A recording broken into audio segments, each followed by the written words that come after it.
Olá pessoal, estamos aqui em mais uma videoaula do canal. Hoje a gente vai falar sobre um tema bastante interessante, que é o sistema renina-angiotensina-aldosterona. Então, esse sistema ele é de controle da pressão arterial e a gente vai entrar em detalhes sobre esse sistema que tem poucos vídeos, poucos estudos que ajudam o aluno quando chega no conteúdo desse para estudar, né? Para a prova, por exemplo, na faculdade, ou para o Enem, ou para algum vestibular. Então vamos falar aqui, iniciar falando sobre ele. Para que serve esse sistema? Então a função dele em si é o que? Elevar a pressão arterial. Para quê? Para evitar que ela fique baixa. Então ele é um sistema de mecanismos, um vai puxando o outro, até você levar o total entendimento do que está acontecendo ali. Então o que acontece? Por exemplo, a pressão arterial abaixou, caiu. Ó, você pode ver aqui, observando esse esquema aqui, ó. A pressão arterial ela cai, então pressão arterial baixa pode ser prejudicial ao organismo, depende do tanto que ela cair. Porém, vamos supor que ela caiu e o corpo precisa que ela se eleve. Então, o que acontece? O rim vai ser um dos primeiros órgãos que vão perceber essa mudança. Por quê? Porque o rim, tudo que de sangue, o sangue passa pelo rim para ele ser filtrado. Então, nessa filtragem, quando chegar esse sangue em pouca quantidade lá no rim, devido à pressão baixa, o rim automaticamente vai perceber que a pressão está baixa e ela que precisa se elevar. Até porque se tiver pressão baixa, não vai ter muita a taxa de filtração glomerular vai ser baixa, porque ela depende dessa pressão de extravasamento. Então a pressão caiu, o rim vai perceber a mudança. Percebeu essa mudança o rim, ele vai liberar renina. Renina é uma enzima que o rim produz. Então, liberou essa renina. A partir da liberação dela, ela vai ativar angiotensinogênio. O angiotensinogênio ele vai então ativar a angiotensina 1. A angiotensina 1 ela vai passar lá pelo pulmão. Lá no pulmão ela vai sofrer uma transformação e vai se passar a ser chamada de angiotensina 2. Essa angiotensina 2 ela vai fazer duas coisas.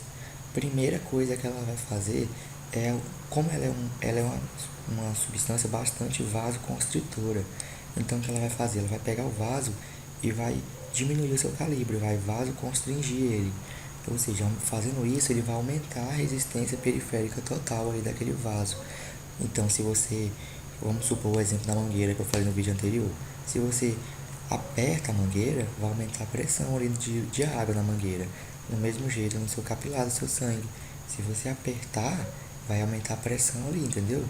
Então, aumentando essa pressão, a angiotensina está em parte, ela apertando esse vaso, a angiotensina em parte, ela vai conseguir elevar uma parte da pressão. Porém, existe outra coisa que ela faz também, a angiotensina 2, que é o que? Vai agir lá na glândula adrenal, aquela glândulazinha que está em cima do rim, que é também conhecida como suprarrenal. Ela vai liberar, fazer a produção e liberação de aldosterona, a glândula adrenal. E essa aldosterona é um hormônio. Esse hormônio é bastante importante justamente na regulação da pressão arterial. Porque a aldosterona, ela auxilia na absorção de sódio lá no túbulo renal.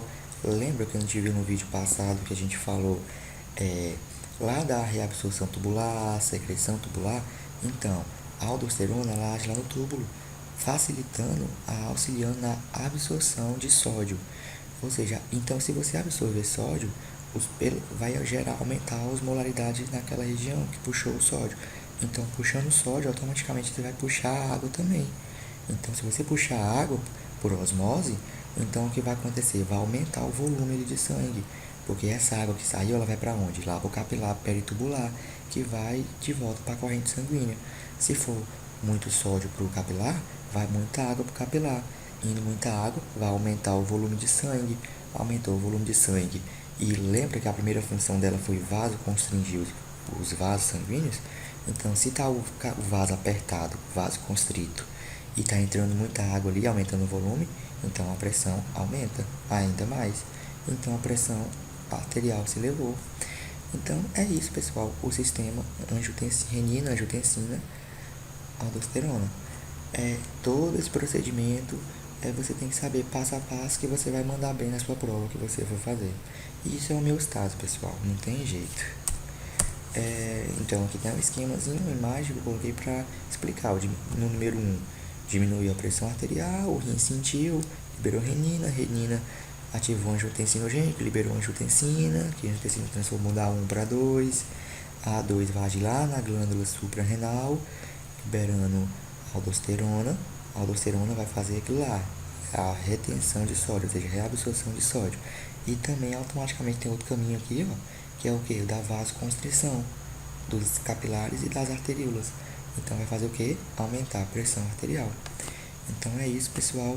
O nosso vídeo era basicamente isso. Espero que vocês tenham entendido. Aqui então ficou as referências que a gente usou para fazer esse vídeo. Foi um livro bem interessante do Guyton, Fisiologia Humana. Até a próxima, pessoal. Espero dê o like se você gostou do vídeo. Se inscreva no nosso canal. Cada semana a gente vai estar fazendo mais vídeos, lançando aqui para facilitar o estudo de vocês. É isso aí, até a próxima.